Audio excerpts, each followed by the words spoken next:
Gabe matake, yade tizi yade indigago. Imada kabdara bagarake, orobu adana mabarti daya jigago. Ubji danda iti, agati danda ina mujigago. Ulamdi dukana tuni bariti, kadima dumagone tijigego. Kashira laga kaganu basu, narandu daindako sibata ujigego. Okana tirademtu.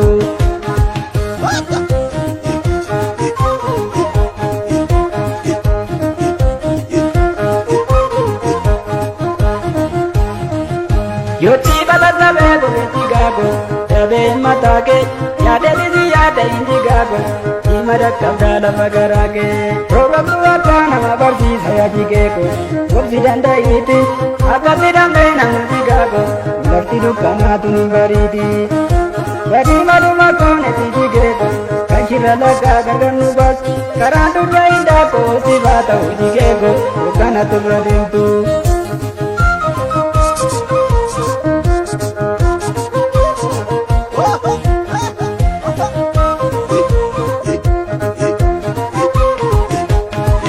Gatibatu, ronga bahamatu, jabatu jabeko, jabe una furgatu, kanda da bilenjene, karabe de gambatu, dodi tigu fizi, jago da tengamne, sabab itu da bata, kandem da tinda damne, algani tu yang jatu, kangge de tinda batu, jabaga basatina.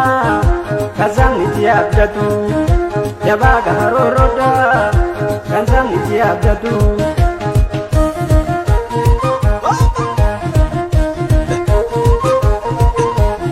Usumata lili jiru boru tukde bubatu.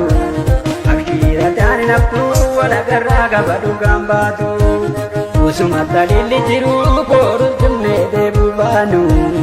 Akhira jani namnu wala garaga badu gambatu. Aguma yeroti male shira lagada dugamotu. Ituma jabatu male laga gubada natabuntatu. Adamu godami muti adambanu. Kale sake nyalale ibena burmalakatanu. Adamu godami muti adambanu. Kale sake nyalale ibena burmalakatanu.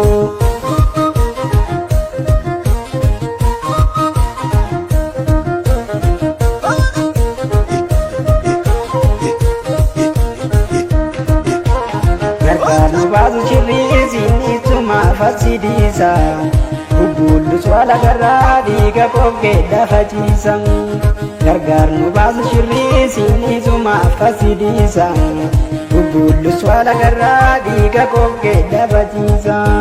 Tira tiri agare ga barakoda situ chale, agara kane agare tira garadi swalilale.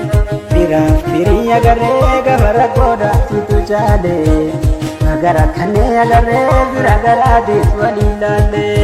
Wobo koi ditu agakanisa, lola gali male kukufisa. Wobo koi ditu agakanisa, lola gali male kukufisa. Lola gali male kukufisa, lola gali male kukufisa.